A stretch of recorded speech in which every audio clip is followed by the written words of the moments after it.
할렐루야. 여러분 잘 오셨습니다. 네. 옆에 계신 분하고 반갑게 인사하겠습니다. 잘 오셨습니다. 이렇게 인사하겠습니다. 아직도 저는 공사 중입니다.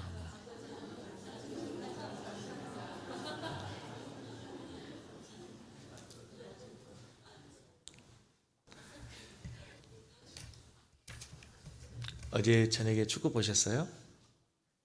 아유, 축구 보시고도 이게 나올 정도면 대단한 믿음이시네. 참, 축구 선수 달마다 축구 하는데 골 넣기 그렇게 힘들어요, 그죠? 예. 목사는 매주 설교하는데 세상에 제일 어려운 게 뭘까요, 목사에게? 설교를 잘하는 겁니다. 지난 어느 집사님이 저에게 그러더라고요. 립 서비스겠죠. 목사님, 요즘에 목사님 설교에 많이 은혜 받고 너무 좋습니다. 너무 기분이 좋았어요. 근데 여러분, 목사가 설교를 잘한다는 게 뭘까요? 수요일 날도 그런 말씀했는데, 축구 선수가 축구를 잘하는데, 축구를 잘하는 게 뭐예요? 골을 넣어야죠. 야구는 스트라이크 아웃을 잡아야 되고, 타자는 홈런을 쳐야죠. 목사가 설교를 잘한다는 건 뭐예요? 성도들의 삶이 변화되는 거예요. 그런 의미에서 오늘 저는 설교를 정말 잘하고 싶어요. 제 설교를 정말 잘하기 위해서는 여러분이 제 설교를 듣고 생각이 바뀌어지고 하나님 앞에서 좀 더 거룩한 모습으로 성화되기를 바랍니다. 그래서 여러분의 주변에 계신 분이 물어야 돼요. 도대체 어떻게 그렇게 사람이 딴 사람이 됐냐고, 새 사람이 됐냐고. 섬기는 교회를 다닌다고. 그래서 저에게 전화가 와야 돼요. 섬기는 교회 담임 목사님이십니까? 나도 그 교회 좀 다니면 안 되겠습니까? 할렐루야.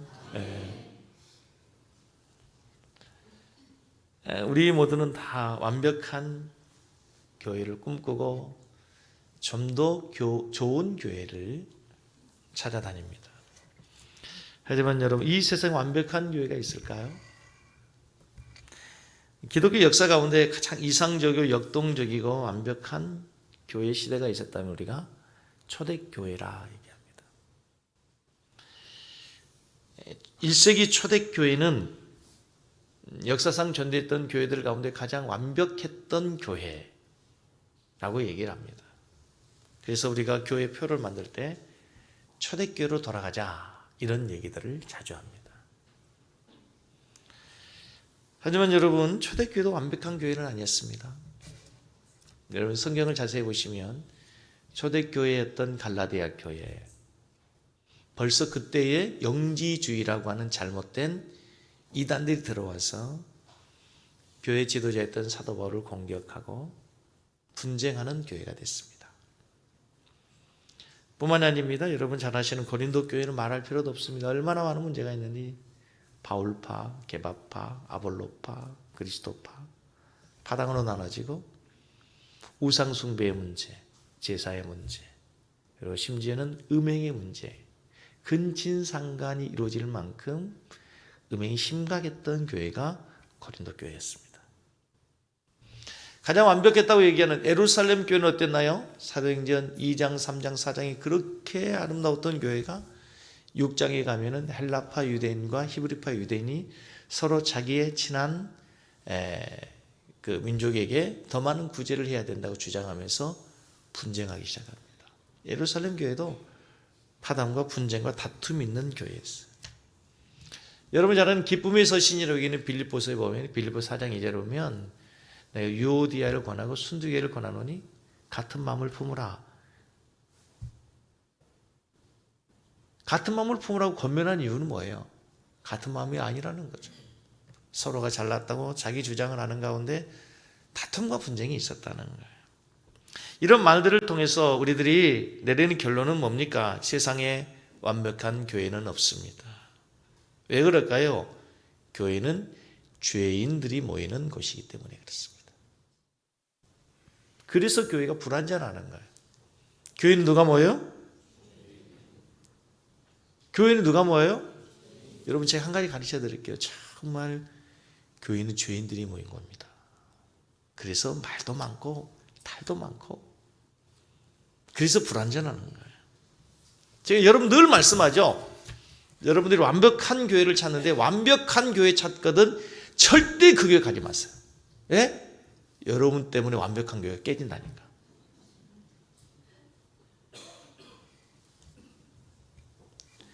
죄인들이 모이는 곳이 교회고요. 그렇게 이루어진 곳이 교회라고 하는 거예요. 오늘 본문 말씀을 보시면 예수님이 17절에 이렇게 말씀하십니다. 예수께서 들으시고 그들에게 이르시되 건강한 자에게는 의사가 쓸데없고 누구에게? 병든 자에게야 쓸데있느니라. 나는 의인을 부르러 온 것이 아니고 누구로 왔다고요? 여기서 건강한 사람은 누구냐? 의인이라고 생각하고 병든 사람들 죄인인데 주님은 이 땅에 오실 때 건강한 사람, 의인을 위해 온 것이 아니고 자기가 스스로 잘못됐다고 생각하는 병든 사람, 죄인들을 위해서 이 땅에 오셨다는 거예요. 여러분 예수님께서 이 땅에 오셔서 죄인들을 부르셨다면 주님의 몸된 교회는 지금 이 시대에 누가 모이고 누구를 불러야 합니까? 바로 예수님이 그러하셨던 것처럼 병든 사람들, 불완전한 죄인들을 불러서 그들이 모여서 아름다운 교회가 이루어지게 된다는 사실을 믿으시기 바랍니다. 저는 섬기는 교회가 이 세상의 모든 사람들이 다 모여서 예수 그리스도의 복음으로 치유되고 회복되고 세상을 변화시키는 세상의 희망이 되는 교회가 되기를 원합니다.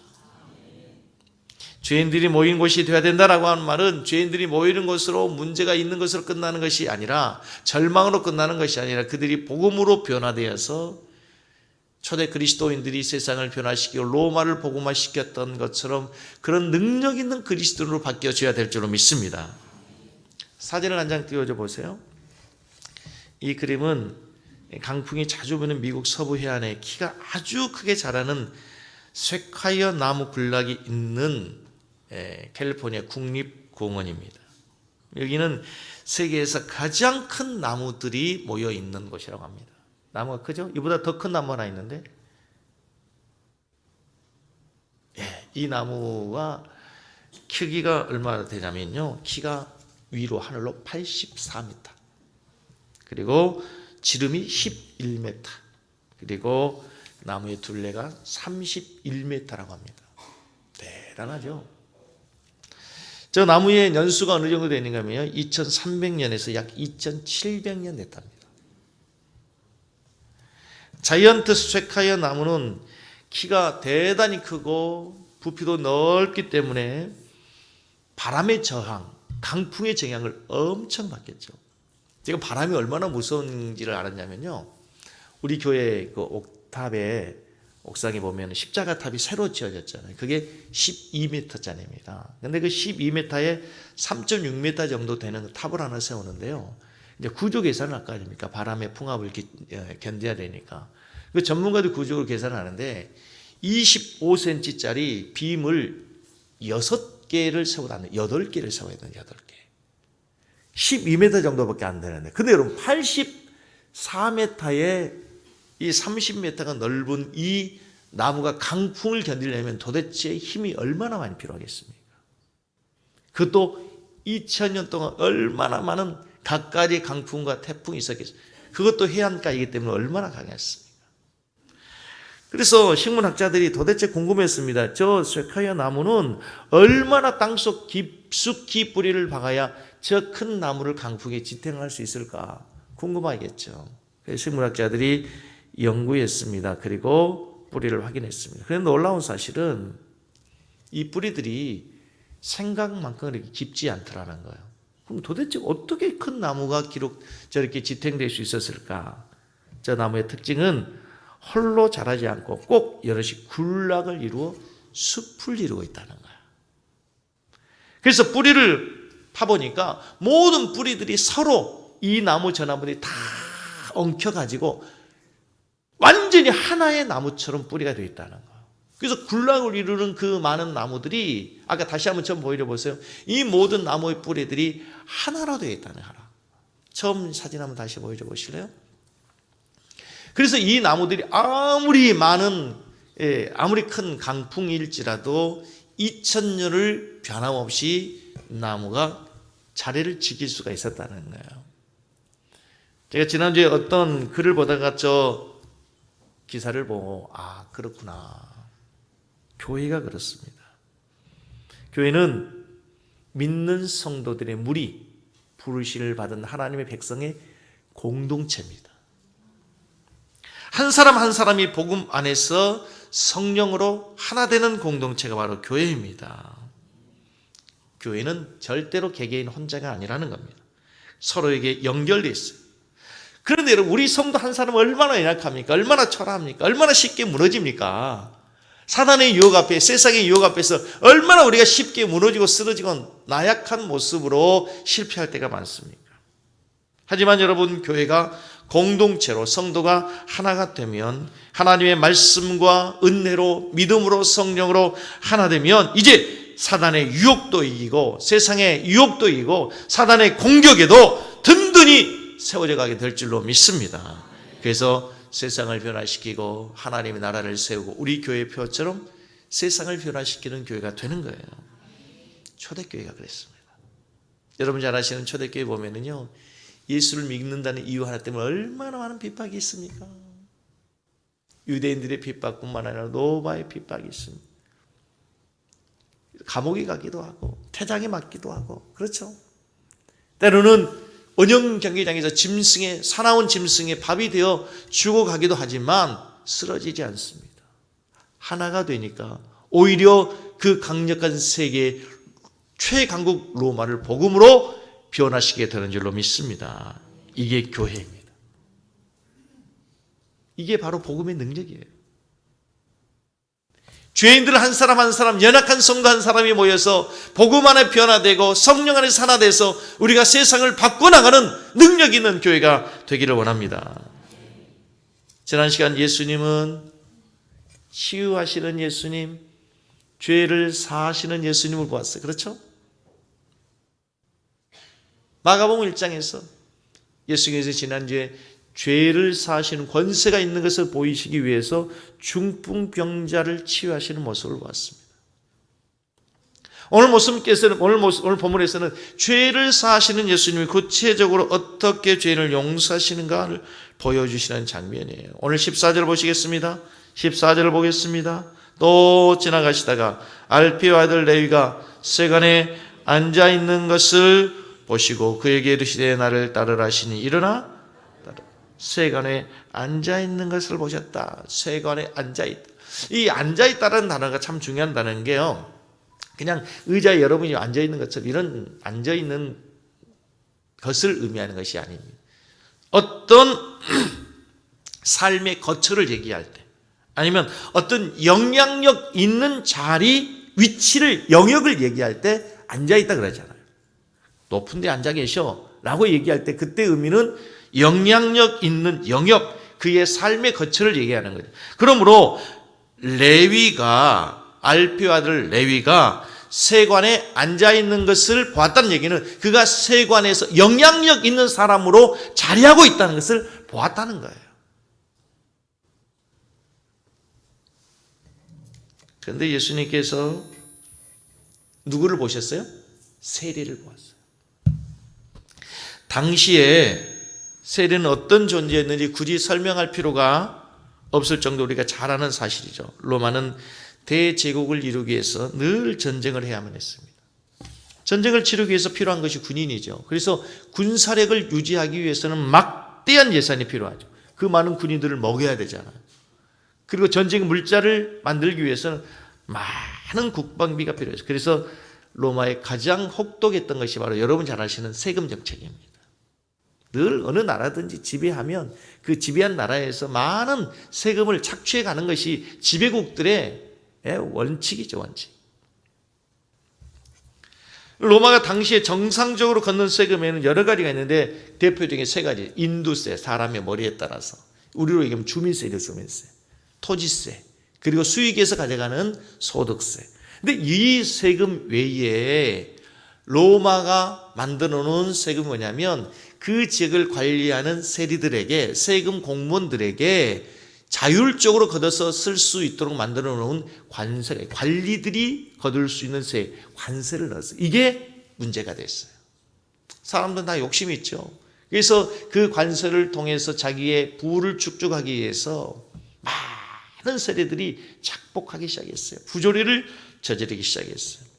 그 관세 가운데 보면은 아주 재미있는 세금들이 많아요. 길을 통과할 때마다 받는 통과세, 마차를 통해서 말차를 끌고 갈 때 받는 마차세, 그 마차의 바퀴에 따라서 세금을 거는 바퀴세, 뭐 이런 말도 안 되는 여러 가지 많은 세금을 가지고 자기들의 배를 불리기 시작했다. 그래서 유대인들의 관점에서 보면 이 세대들은 대단히 매국노일 뿐만 아니라 민족의 피를 빨아먹은 아주 흉악한 사람들이죠. 특별히 도둑질을 하지 말라는 하나님의 말씀을 어기는, 하나님의 율법을 어기는 범죄자로 본 거예요.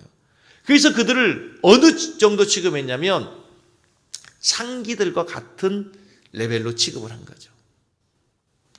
그런 가운데서 그들은 아무에게도 세리에게 말을 걸지 않고 법정의 증인으로도 세우지 않을 만큼 아예 인간 이하의 취급을 하는 사람들이었단 말이에요. 그런데 예수님께서 그 세리를 보시고 나를 따라오라 말씀하시고 그들과 함께 먹고 마시고 생활하는 모습을 볼 때 당시의 유대인들의 사회에서 대단히 커다란 충격이 아닐 수밖에 없었다. 좀 낮춰야 될까요? 그렇게 유대 사회에서 싫어하는 세리를 예수님의 제자로 부르실 때에 당시의 사회적인 풍습에서는 이것이 파격적인 일이 될 수밖에 없었다는 거예요. 유대인들의 입장에서는 쉽게 받아들이기 어려운 일이라는 거예요. 그러나 오늘 성경에서는 그 세리를 부르시는 장면을 통해서 주님 오신 중요한 목적을 말씀하고 있어요. 분명히 그들과 함께 먹고 마실 때 예수님은 그것이 사회적인 파장을 가지고 올 것을 알았을까요? 몰랐을까요? 알았죠. 알았어요. 그럼에도 불구하고 주님께서 굳이 그들과 함께 먹고 마시고 그들과 함께 교제한 이유는 내가 온 목적이 그들을 부르기 위해서 왔다. 지난주에도 비슷한 말씀의 맥락이었죠. 중풍병자의 친구들이 데려올 때, 그 중풍병자 환자를 데려올 때 내가 내 병에서 치유되느냐 일어나 걸어가라 해도 되는데 굳이 주님이 뭐라고 말씀하셨어요? 깨끗한 죄사함을 받으라. 문제될 걸 알면서 하신 이유는 죄사함의 권세가 있는 것을 가르치기 위해서, 보이기 위해서 주님이. 오늘은 주님께서 오신 목적이 무엇이냐?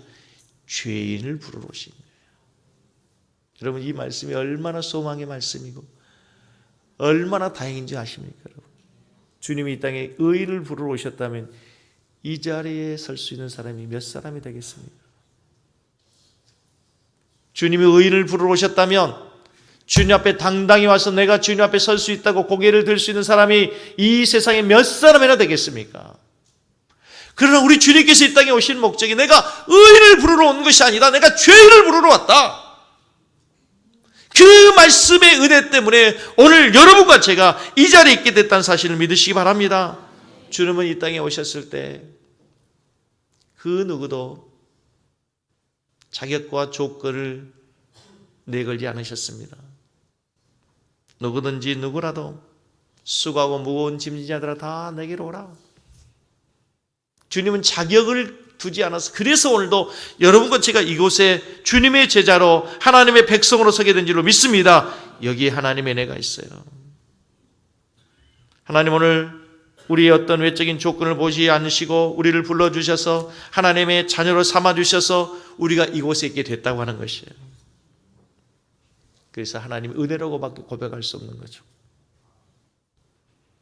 은혜 아니면 살아갈 수가 없네. 우리가 그 찬양을 할 때 우리가 은혜되는 이유가 그거 아닙니까, 여러분? 오늘 이 본문을 주석한 유명한 주석학자 윌리엄 바클레이라고 하는 분이 있어요. 그분의 주석을 보니까 이렇게 되어 있어요. 예수님은 레위라는 이름을 가진 이 세대를 보았을 때 그 안에 있는 위대한 전도자 마태를 보았다, 이렇게 되어 있어요. 누구를 보았다고? 오늘 이 세리 레위가 누구냐면 마태복음 9장에 가서 보면은 마태 자신이 자기 자신의 이름을 기록해요. 마태라고 얘기해요. 우리는 레위라는 사람을 잘 모르지만 그 사람이 오늘 예수님의 부름을 받았던 세리가 마태였다는 사실을 알게 돼요. 모든 사람이 경멸하고 모든 사람이 기피해야 되었던 죄인 레위 안에서 예수님께서는 장차 위대한 주님의 제자로 변화돼서 공강복음의 최초에 기록된 마태복음을 기록할 위대한 주님의 제자의 모습, 가능성, 미래를 보신 거예요. 이게 주님의 은혜라는 사실을 믿으시기 바랍니다. 많은 성경학자들은 마태라는 이름이 레위가 변화된 다음에, 오늘 주님의 부르심을 받고 난 다음에 붙여진 이름으로 생각해요. 원래 레위라고 하는 이 사람은 많은 사람의 경멸과 저주와 멸시와 천대를 받는 창기 취급을 받아야 되는 사람이었어요. 비록 그가 아무리 많은 재산과 아무리 많은 지위를 갖고 있다 할지라도 유대인들이 그렇게 경멸받은 인생이었단 말이에요. 그러나 그의 이름을 어느 날 마태라고 하는 이름으로 바꾸게 돼요.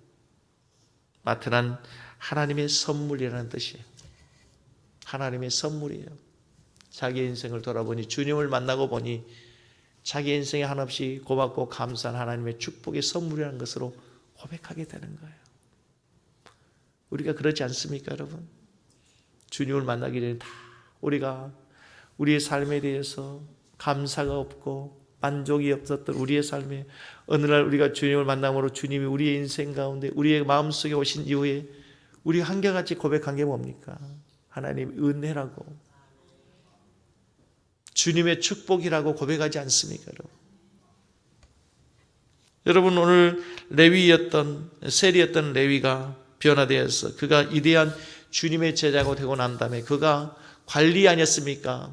그래서 그의 독특한 관찰력으로 예수님이 누구인가를 꼼꼼하게 기록해요.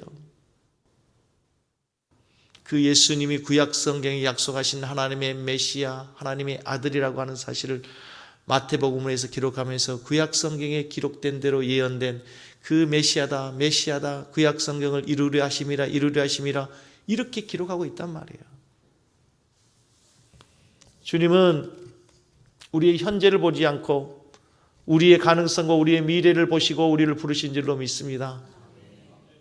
이게 얼마나 감사합니까, 여러분?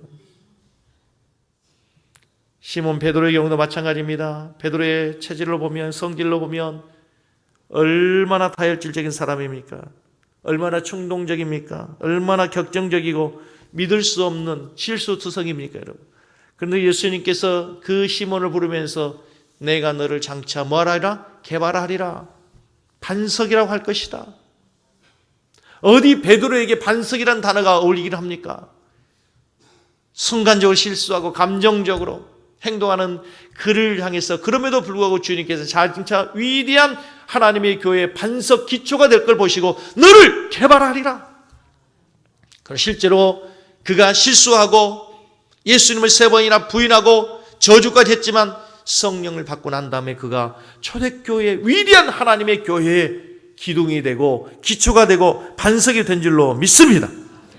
예수님은 사람을 이렇게 보신다는 거예요. 우리가 사람을 볼 때, 우리의 시각으로 우리의 자녀들을 볼 때, 우리의 지체, 우리의 성도들을 볼 때 이런 믿음의 눈으로, 이런 예수님의 관점으로 우리의 성도를 볼 수 있기를 주님의 이름으로 축복합니다. 우리가 그랬잖아요. 우리가 처음 예수님 만날 때, 여러분 언제 예수님 만나셨습니까?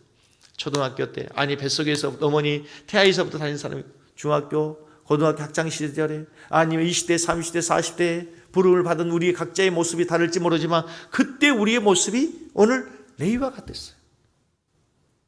소망도 없어 보이고 하나님을 알지도 못하고 예배와는 상관이 없는 죄악된 삶의 모습으로 살아가던 우리에게 어느 날 주님이 찾아온 손내밀어 우리를 붙들어 주셔서 오늘 우리가 이렇게 위대한 주님의 예배자로 서게 되지 않았습니까, 여러분? 여러분들에게 예수님의 관점, 예수님의 시각으로, 예수님의 눈으로 우리 주변의 사람들을 바라볼 수 있기를 주의 이름으로 축복합니다. 지금 당장 우리의 지체들을 바라보면 참 연약한 부분이 많아요. 실망하고 낙심할 때가 얼마나 많습니까? 답답할 때가 얼마나 많습니까, 여러분? 아유, 저게 언제 사람이 되려나? 주님이 우리를 보실 때도 그러했어요, 여러분.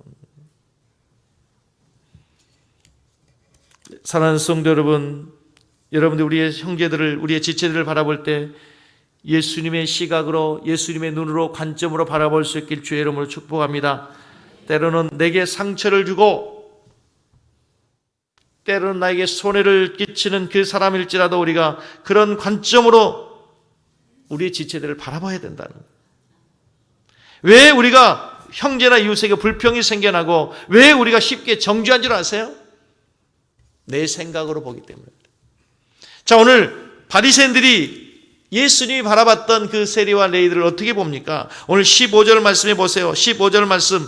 그의 집에 앉아 잡수실 때 많은 세리와 죄인들이 예수와 그의 제자들과 함께 앉으니 이는 그러한 사람들이 많이 있어서 예수를 따르미라. 16절을 계속 보겠습니다. 2장 16절에 바리새인의 서기관들이 예수께서 죄인 및 세리들과 함께 잡수시는 것을 보고 그의 제자들이 이르되, 같이 읽습니다. 어찌하여. 아마 바리새인과 서기관들이 이 말씀 어찌하여 세리 및 죄인들과 함께 먹는가라고 할 때는 막 핏대를 세워가지고 지금 우리가 읽는 것처럼 어찌하여 이렇게 아니고 어찌하여 이렇게 했겠죠. 그렇죠?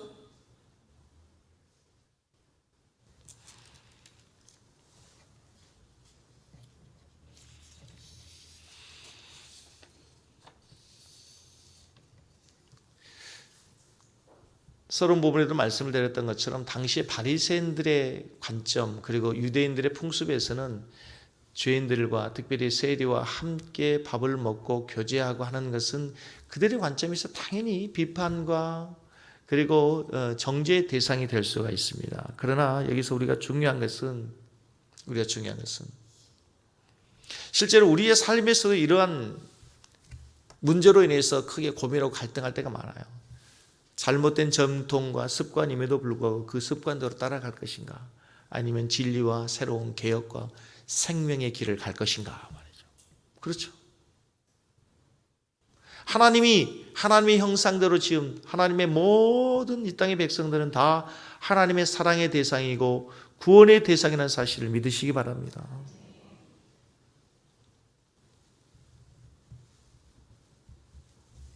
예수님께서는 이제 하나님의 형상대로 지음받은 하나님의 백성들을 모두를 다 하나님의 백성으로 지금 부르시고 계시는 거예요. 그런데 여전히 지금 유대인들은 그들의 관습이라고 하는 것에, 그들의 전통이라고 하는 것에 얽매이고 묶여 있는 거죠.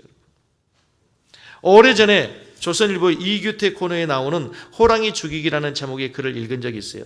제가 한번 소개한 적이 있는 것 같은데, 조선시대만 해도 서울 경복궁 뒤에 말이죠, 호랑이들이 가끔 나타나는 때가 있었대요.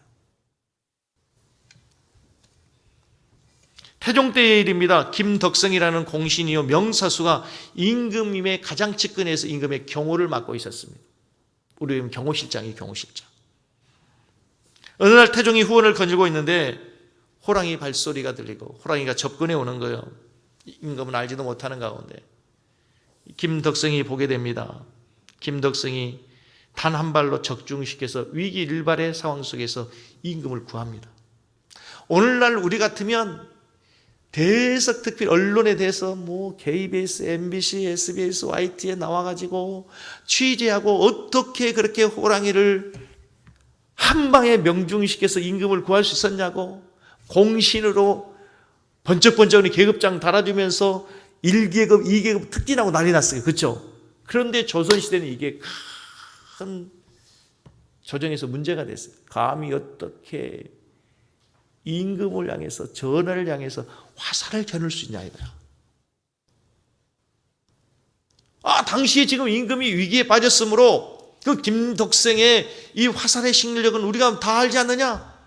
그의 탁월한 실력, 그의 신국에 가까운 그 실력으로 실수할 염려가 없으니 그것은 정당하다, 당연하다 해가지고 많은 사람들 보는 앞에서 활의 실력을 보였음에도 불구하고 끝내 이 김덕성은 임금에게 활을 겨눴다는 대역죄로 죽임을 당했다는 거예요.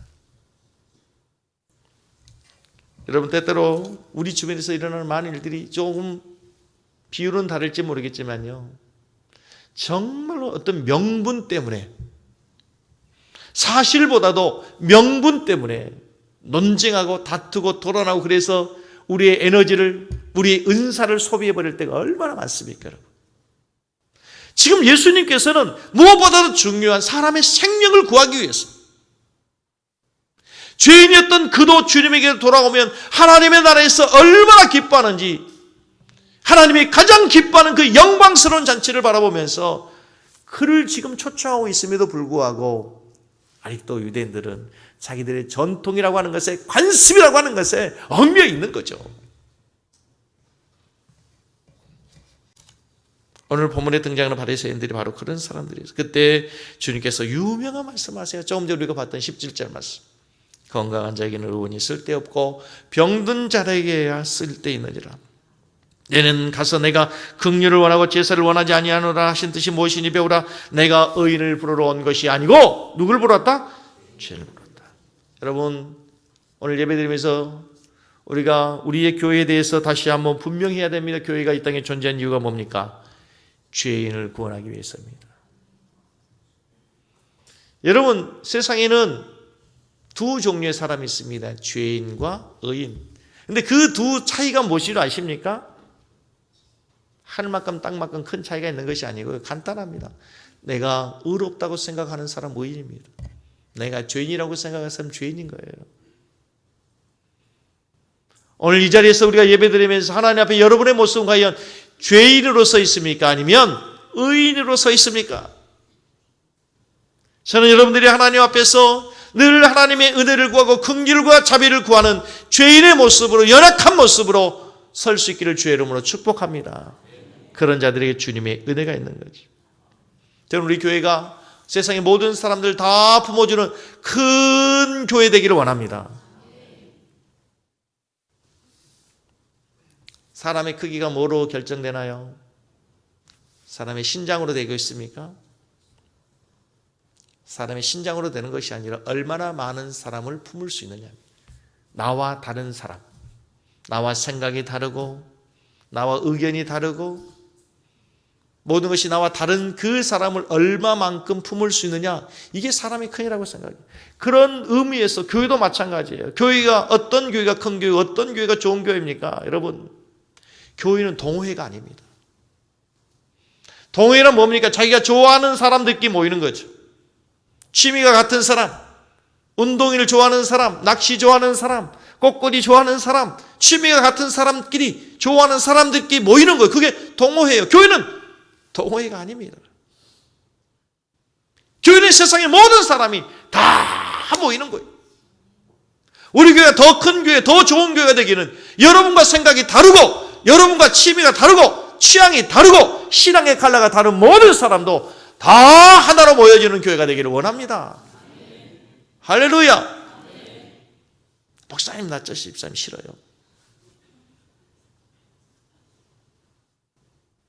하나님이 그 사람을 위해 십자가에서 그 고통, 모진 수치와 멸시와 천대를 당하시고 그를 위해 십자가에 죽으셨어요.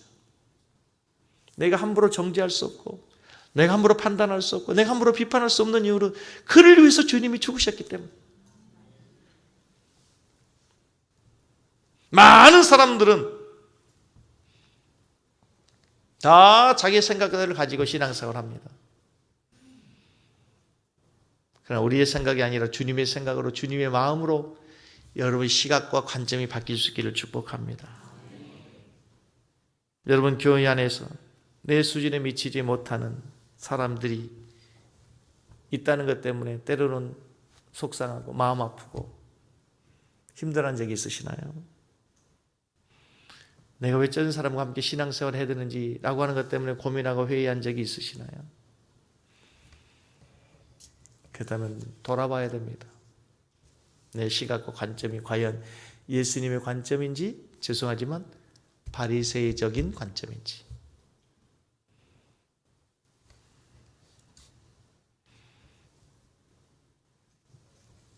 저는 우리 섬기는 교회가 문턱이 더 낮아지는 교회가 되었으면 좋겠어요. 누구라도 쉽게 올 수 있는 교회. 오래전에 1980년대 당시에 동원훈련이 있잖아요. 동원훈련하면 다 예배군들이 예배군복 입고 이 칼빈 소총 다 차고 막 돌아다니겠지 않습니까?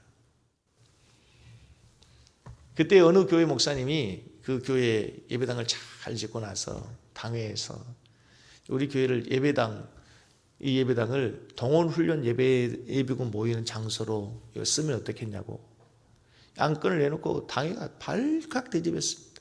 장로님들 말씀이 하나님 앞에 거룩한 예배를 드리는 거룩한 성전에 어떻게 군화를 신고 어떻게 총을 들고 예배당에 들어올 수 있냐고. 그런 그 목사님의 말씀은 그런 거죠. 교회가 그렇게 해서라도 그분들이 한 번 예배당에 올 수 있다면 얼마나 좋은 일이냐. 일평생 교회당 예배당 한 번도 와보지 않는 그분들이 예배당에 와볼 수 있다고 하면 얼마나 좋은 일이냐. 제가 지난주에 저희 아버님의 그 선친의 사촌들 있죠.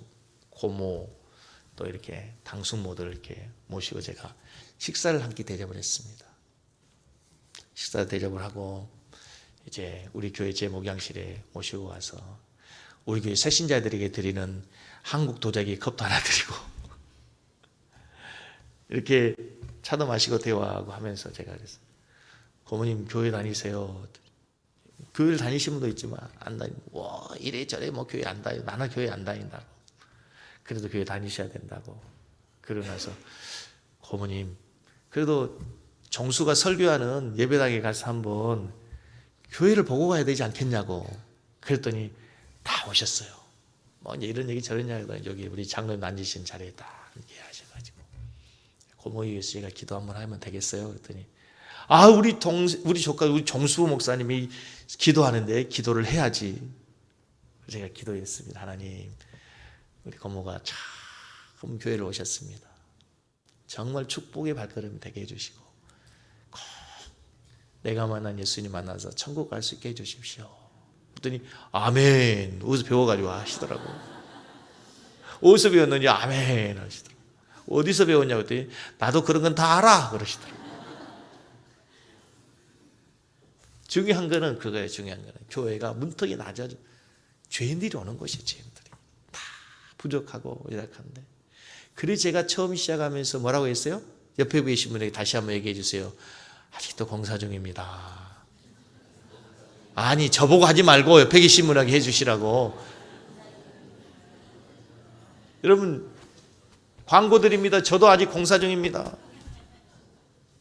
완벽한 목사 없어요. 완벽한 사람 없어요. 저도 공사 중이에요. 공사 중. 부족해요. 진짜 교회는 죄인들이 모인 곳입니다.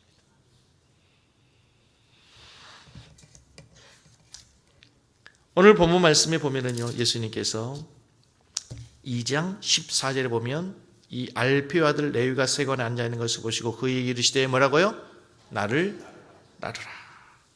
나를 따르라. 교회는 어떤 곳이냐?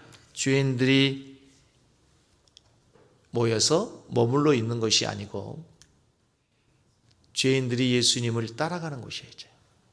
죄인들이 예수님께로 와서 변화된 삶으로 주님이 가셨던 그 믿음의 삶을 따라가는 거예요.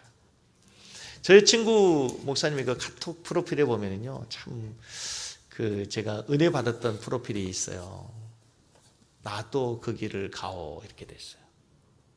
십자가를 하나 그려놓고 나도 그 길을 가오. 주님이 가셨던 그 십자가의 길 나도 가오. 여러분 우리도 그 길을 가는 거예요. 누구 따라가요? 예수님 따라가는 거예요. 그게 제자의 삶이에요. 뭐 제자의 삶을 여러분 꼭 목사로만 한정하지 마세요. 예수 믿는 우리 모두는 다 주님의 제자의 삶을 사는 거예요. 주님과 그 길을 가는 거예요. 고난의 길. 그래서 십자가의 길이라고 하는 거예요. 이 세리가 이 레위가 변화돼서 그래서 뭐가 됐다고요? 하나님의 선물 뭐가 돼요? 뭐가 됐다고? 누가가 됐어요? 마태가 됐어요. 마태가 됐어요. 이 멸시받았던 천대받았던 레위 그가 하나님의 위대한 선물 마태로 바뀌었어요. 여러분의 삶에도 그런 변화가 있기를 축복합니다. 여러분의 삶에도 정말 마태와 같은 위대한 제자의 모습으로 변화되는 아름다운 은혜가 있기를 바랍니다. 우리 한번 찬양하실까요? 모든 것이 주님의 은혜라면. 이 찬양만 할까요?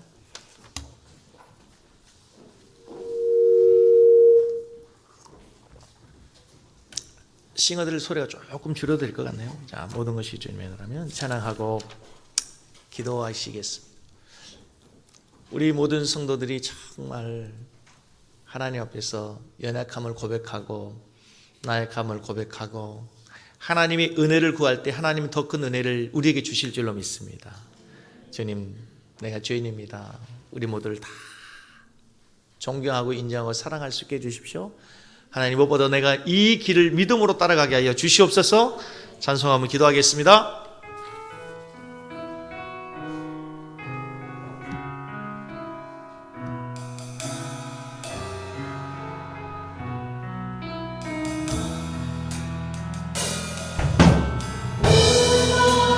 주님의 은혜라며 내 삶에 당연한 것을 하나 없네. 모르고 나에게 주신 것이라면 내 삶에 버릴 것은 전혀 없네. 내 마른 땅에서도 날 만족해 하시며 나로물이 끊이지 않는 샘 만드실 주님, 나의 피곤한 무덤 일으켜 주시며 지금도 나를 인도하시네. 모든 것이 주님의 내 삶에 당연한 것을 하나 없네. 모르고 몰라 내게 주신 것이라면 내 삶에 버릴 것은 전혀. 우리 다 같이 한번 말씀을 생각하며 자유롭게 한번 기도하겠습니다. 하나님 아버지, 감사합니다. 오늘도 하나님, 우리의 연약함을 보게 하여 주시고 죄인을 보러 오신 주님 앞에서 우리의 연약함과 나약함을 고백하며 하나님의 은혜를 구하며 사랑하는 우리의 모든 성도들이 다 될 수 있도록 주님도 오시고 인도하여 주시옵소서. 우리가 주님을 따라가는 제자의 삶을 주님 믿음으로 따라갑니다. 주님 인도하여 주시옵소서. 주님, 우리를 통하여서 위대한 주님의 능력과 권세가 나타날 수 있도록 주님도 오시고 인도하여 주시옵소서. 살아계신 하나님, 부족하고 허물 많은 우리를 불러서 주님의 교회를 세우시고 제자의 길을 가게 해주신 것 감사드립니다. 오늘도 우리가 믿음으로 주님을 따라가기 원합니다. 한 주간도 그 믿음의 길을 걸어가는데 주님과 동행하는 모든 성도들 다 되게 하여 주시옵소서. 예수님 이름으로 기도하옵나이다.